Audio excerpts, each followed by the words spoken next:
Hey everybody, I'm Nick Layton. And I'm Leah Bottima. And we're the hosts of Were You Raised by Wolves? Each week we try to make the world a kinder, nicer place. Well, that's the idea, at least. I mean, we try.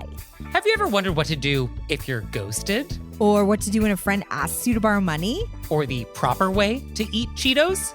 You know, the big questions. So please find Were You Raised by Wolves wherever you listen.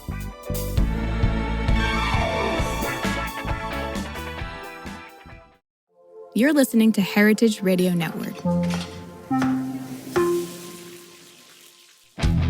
I'm Lou Bank. And I'm Greg Benson. And this is an ad for Ancestral Agave Syrup, the critically acclaimed award-winning syrup that helps gringo bartenders better make margaritas, Negronis, Lou, hold up. Wait, old are you just fashions? This is how you start your podcast. What? It's not an ad for Ancestral Agave Syrup. Well, of course it is. I'm just cutting costs by not paying writers to make something new. I'm just using an old script. You pay writers? Is that some kind of jab? No, I'm just saying that. What are you saying? Well, look, we've got this amazing syrup that's made in an ancestral manner, cooked down from the sap of the agave, harvested the way these families would to make pulque. It's a quality product. It deserves a quality presentation. Yeah, okay, hang on. Ancestral agave syrup is made by real families following traditional methods. Unlike the industrial Blue Weber syrup you get everywhere else, Ancestral is cooked down from agua miel, harvested from Salmiana in Hidalgo, Mexico. It is the grade A Vermont maple to the sticky diner syrup you've been using for your cocktails. Ingredients matter, both in how your cocktail tastes and how you treat the earth. Ancestral is better for both. Is that good?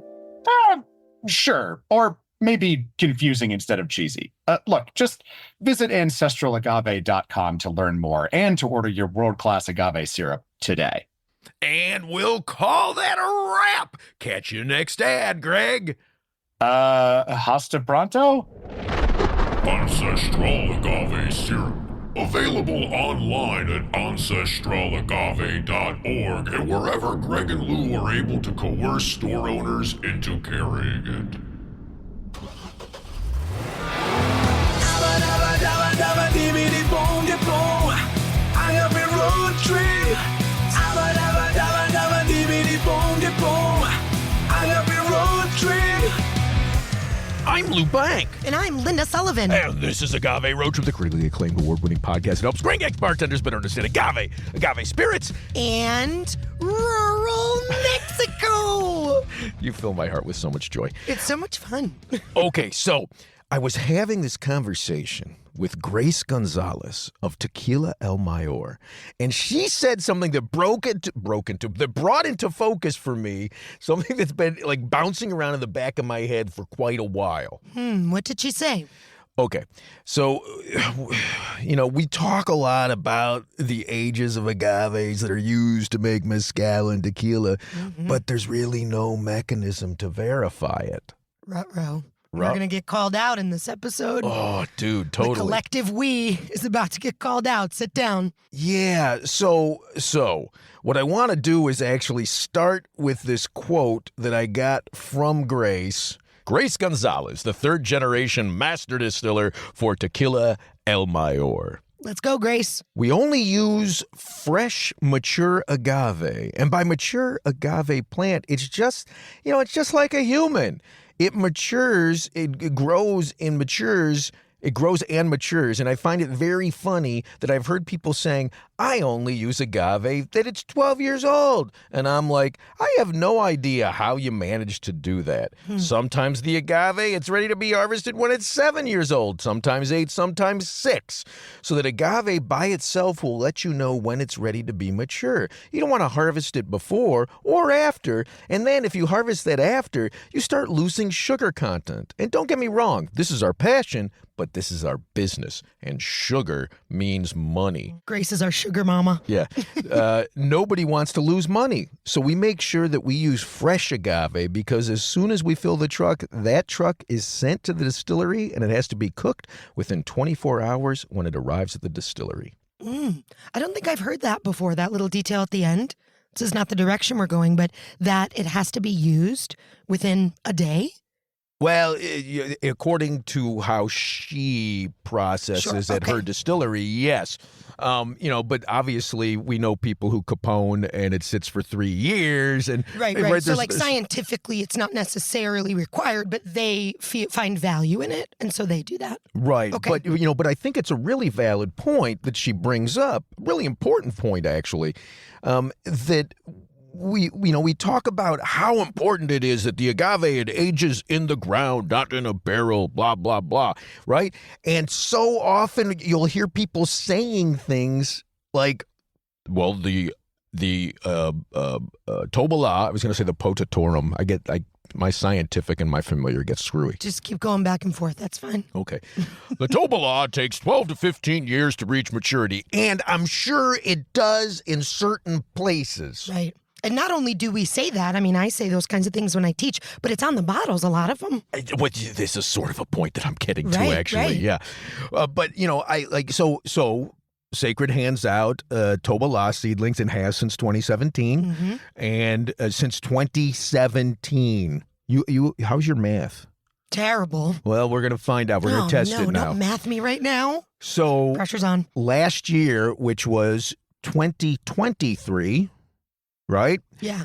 I received from some of the mezcaleros who had received those first batches of Tobola seedlings in 2017. They're mature. They not only matured, like they had converted it into a spirit that was ready to be consumed. Oh, wow. So only 5, that's 6 years difference. I'm doing it. I'm mathing. 5 to 6 years. Yeah. Yeah. And, I don't want to say that it's never true, that it takes, just as Grace says, that it never takes 12 to 15 years. Mm-hmm. But I think that if we're going to make a statement, that we better be able to support the statement. The first time I saw this, in fact, I was visiting the experimental fields of the folks at Los Danzantes. Mm-hmm. And there was a glorious Tobola that was fully blossomed. Ooh, beautiful. And pull over to the road, beautiful. Pull over on the side of the road, beautiful. Yeah, except it was actually next to their facility. Okay. But yes, other than that, yeah. And it was gorgeous. I took a picture, and my host told me that they had planted it 4 years earlier. Wow. And so I also, my head goes then to the Araucano fields, where Lalo had asked if we could help him acquire a field of 90 9-year-old Araucanos. Yeah, sure. Okay, so we did a fundraiser, one of our early fundraisers for Sacred, and helped him acquire that field, which he then replanted next to his house. And he told me, well, it's going to take like 20 years for these to reach maturity. Right. They're 9 years old, so like 11 years we'll start seeing them. And then 3 years later, we're drinking the first. Get out, 3 years? 3 years. And that the Araucano example is really relevant because that's a huge piece of the Araucano narrative. Yeah. Right? You see it somewhere, you're like, oh, that's the one. That takes forever. Right. And it makes me wonder, like, were they really 9 years old when he bought them? And were they really Araucano? Oh, they're definitely Araucano. Okay. Like that, like, yeah. That's for sure. Yeah, that's for sure. But I will say that, there's definitely a difference between the age at which a plant reaches maturity farmed versus wild. Yeah, that makes sense. Right. But I also think that if that's the case, all of these bottles I'm seeing with years on them, it's handwriting. I'm not taking it so. Right. Are we exaggerating for effect? Is that where you're driving? Sort of, but I'm also driving to this. Are you familiar with all the lawsuits around Tito's handmade vodka and the dispute over what handmade means? Oh, no. Is there a definition for that? For handmade? Yeah. No. Which is how Tito continues to win his suits. And Tito is very good to dogs, so I like him winning his suits. Okay. We like that. Yeah. Tito, and a really smart marketing guy, that gluten-free thing that Tito's did, they were the first to do that. Yes, they were. Yes, you're gluten-free. So is everyone else. Yes, but as long as it means more money to protect dogs, we're for it. Be you, Tito. I'm sure we're for it. Yeah. Dog lovers here. Yeah. But you know what does have a definition? 12. And I'm seeing 12 years, very specific. 12 years Yeah. is defined as 144 months. Mm-hmm. So, if you start looking at these brands that are including these age statements printed on their labels, Right. and I'm not going to name names, but it feels to me like this might come back and bite them on the butt. Well, and it's not, there's not only a few doing it, though. They've become that narrative of this species takes this long. That is pretty, in my experience, in the agave nerd and appreciator world, that's pretty well accepted. Right. You don't hear people push up against that. But the thing I thought about when I first heard Grace's quote was, I assume there is not, but is there a way more on the agricultural side of how you can count the rings on a tree? Is there really a way of determining, aside from what Grace is saying is allowing the process, they allow the process to be plant-led, right? Yeah. They wait until the plant shows the evidence that we know indicates that it has enough sugar content that marks it as mature and makes it ready for us to harvest it, right? So instead of being stuck to any human structure of definition, she watches, they watch, and then when the plant says I'm ready, then they move. Right.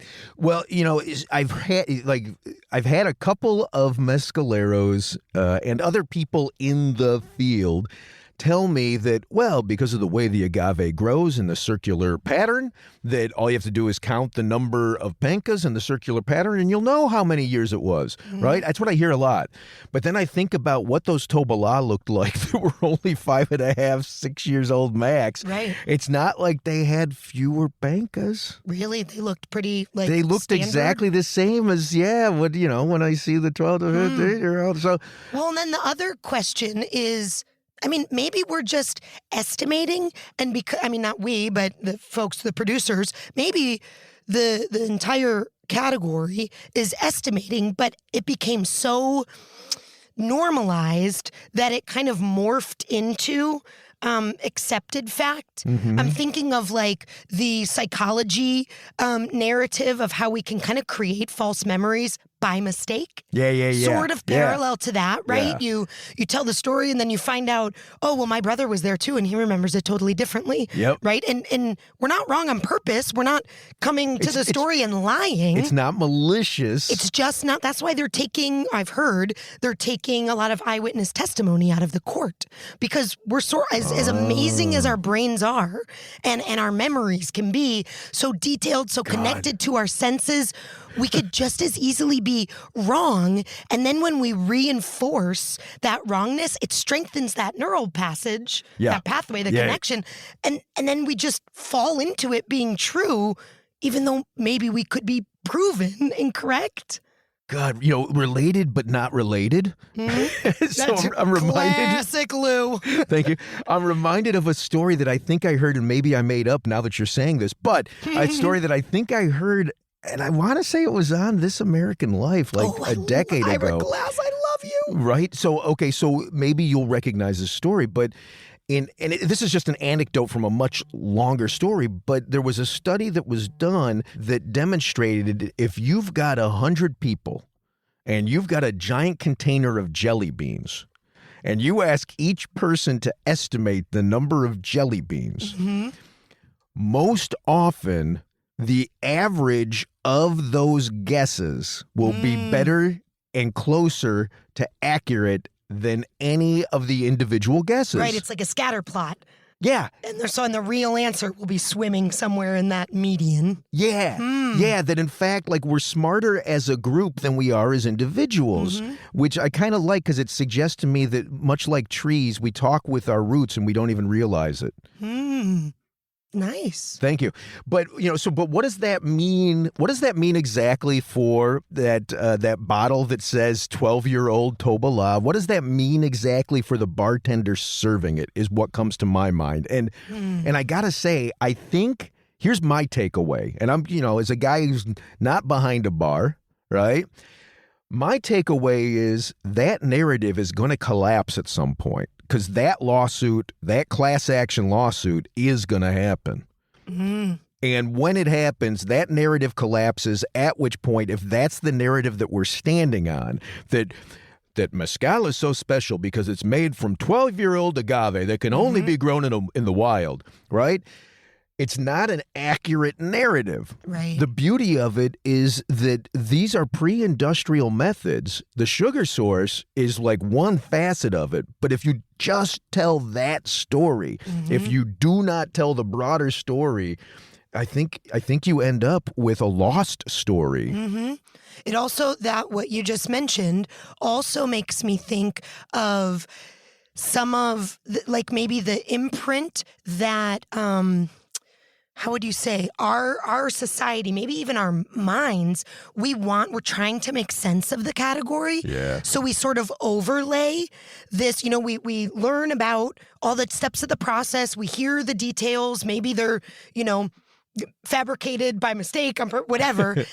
But we're just trying to make sense of it. Yeah. Because, the process of, I can't remember what the little bamboo stick is called, but the counting the perlas, right? That is so anti-industrial and efficiency, right?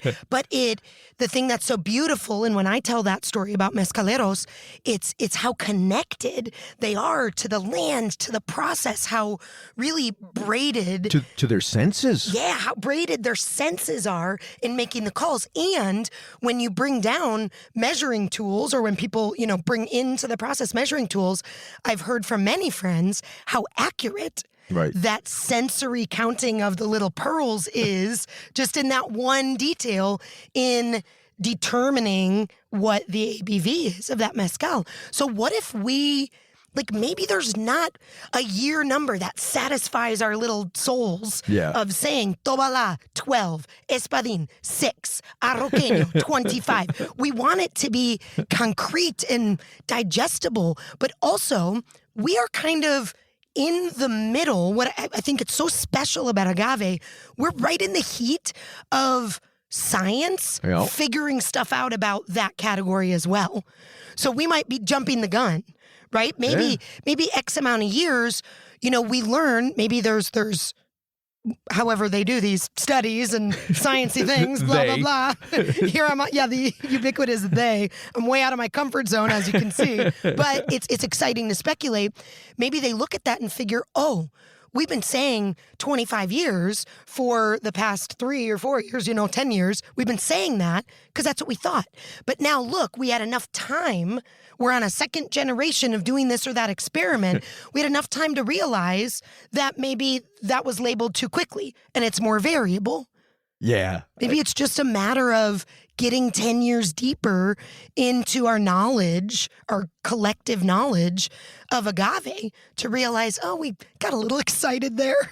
That's not always 20 years, I don't know. No, I think there's some real accuracy. I certainly don't think that it's intentional. I think it's sort of happening to us. Do you think it's intentional? Well, I think it's a mix of things. I think sometimes it's just, it's 40 years old.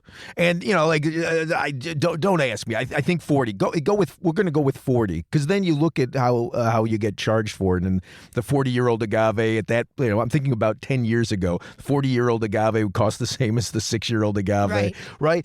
So, because it behooves them to, if that's the desire, if we as the consumer have shown, we like that, then it's in their best interest to say that theirs is a match. Well, actually, I was going to get to that point. That's not what I'm saying. Okay, there's a pit stop on the way. Yeah, there's a pit stop on the way where I think it's just literally, they don't know. And to them, a number's a number's a number. They don't really think of it in the same way that we think of numbers as, to me, numbers are absolute truth. And our interpretation, our interpretation of them might be false, but the number itself, to me, that's truth.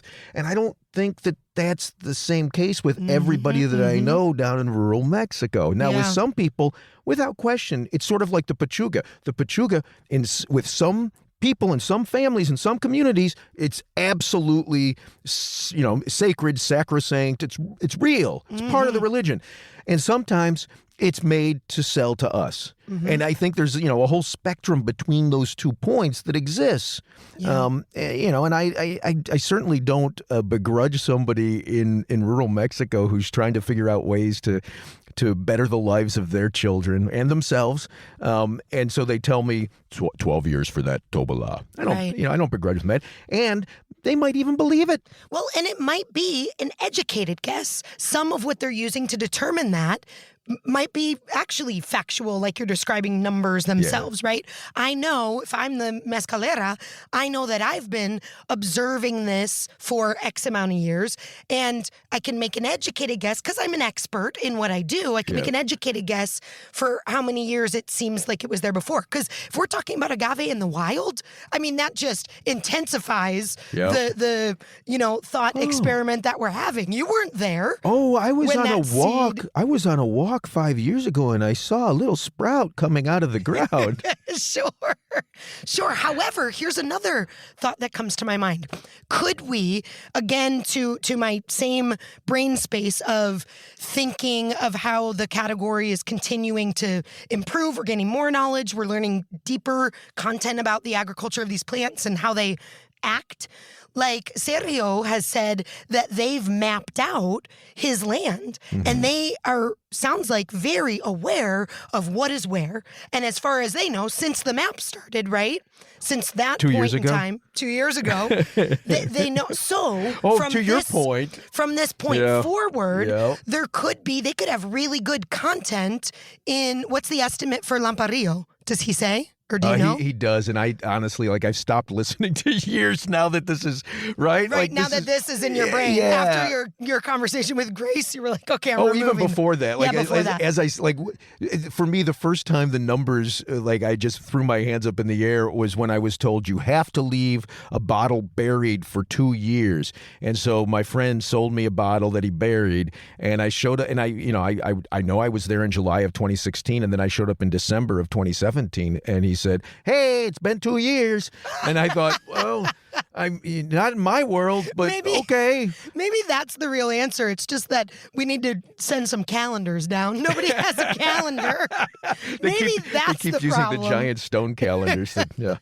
Yeah. But I just think that's a cool thought that, say, if everyone, this is not true, but if everyone were mapping their wild land and keeping track, and then you pass that map on to the next generation when you go, then that could, over time, I mean, this really would be a patient process, but over time, you could get really quite a bit more accurate about how old everything is because you've been paying attention for all that time. Yeah, though, I'm also realizing as you're saying this that you're talking about wild land. And so often these statements are made by people who are farming the agave. So in theory, if, the way that Sergio talks, everybody absolutely sends in the information about the agave to the CRM, Comercam, whatever it is, whoever they're using to certify, and they know the exact date that was planted and when it was. So, we should have a little more specificity is my point. Yeah, I agree.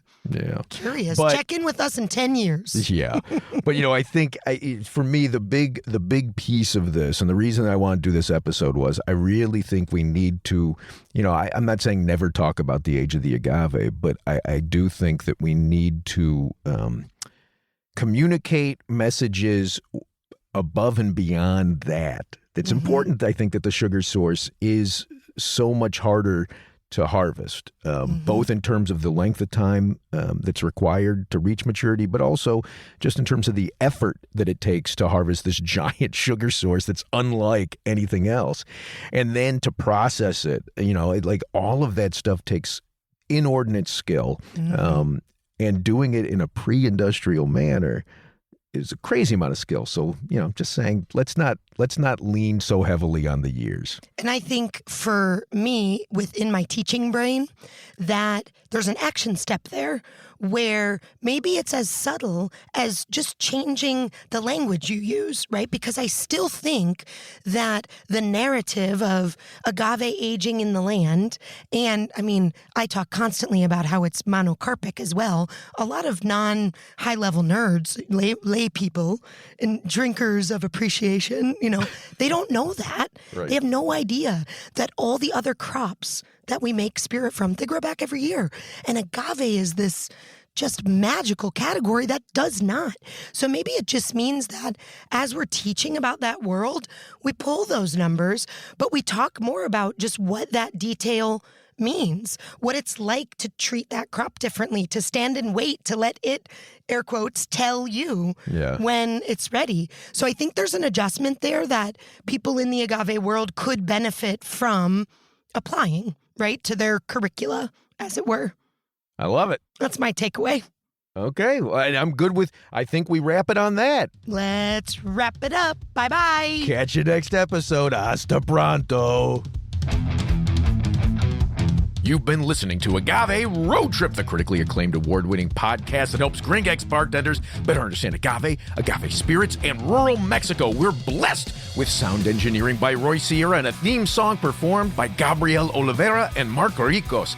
Sign up to become a road tripper and listen to more episodes at agaveroadtrip.com. If you enjoyed this podcast, please let us know. And if you hated it, well, I'm sure you'll let us know that too. You can also find us on Facebook and Instagram at Agave Road Trip. Agave Road Trip is a production of 10 Angry Pit Bulls, Inc. Agave Road Trip is powered by Simplecast. Thank you for listening to Heritage Radio Network. Heritage Radio Network is food radio supported by you. For our freshest content, subscribe to our newsletter. To subscribe to the Heritage Radio newsletter, enter your email at the bottom of our website, heritageradionetwork.org. Connect with Heritage Radio Network on Instagram and Twitter at heritage_radio. You can also find Heritage Radio Network at facebook.com/Heritage Radio Network. Heritage Radio Network is a nonprofit organization using the power of educational storytelling about food to build a more equitable, resilient food system. Heritage Radio Network couldn't do that without support from listeners like you. Become a part of the world's most innovative community today. Subscribe to the shows you like. Tell your friends. And please join the Heritage Radio Network family by becoming a member. To become a member of the Heritage Radio Network, click on the beating heart of our homepage. Heritage Radio Network can become addictive. Programming you hear on Heritage Radio Network might lead you to eat, drink, and listen to more programming on Heritage Radio Network. If you drink, please do not drink and drive. Drink responsibly. Drive responsibly. Eat responsibly too. And listen to Heritage Radio Network responsibly. To listen to Heritage Radio Network responsibly, wear protective earbuds. While wearing protective earbuds, do not drive. Do not walk either. Sit in a comfortable chair. If that comfortable chair has a hard seat, please remember to stretch every 30 minutes. If you stretch every 30 minutes, please stay within your defined stretching capacity. And consult a doctor who specializes in stretching. If you don't have a doctor, maybe Dr. Ryan Acock, the Cocktail MD, can help you out. Thanks for listening. Agave Road Trip out. Hey, it's Francis Lamb, host of The Splendid Table. Every week on our show, we talk about food and cooking and the meanings of food and cooking. We talk with the most interesting people in food about their techniques, their culture, and everything in between. Whether it's about how fried chicken took over the world or how Instagram changes the way people are actually eating. It's a food show where everyone is welcome. Come join us. You can listen to The Splendid Table wherever you get your podcasts.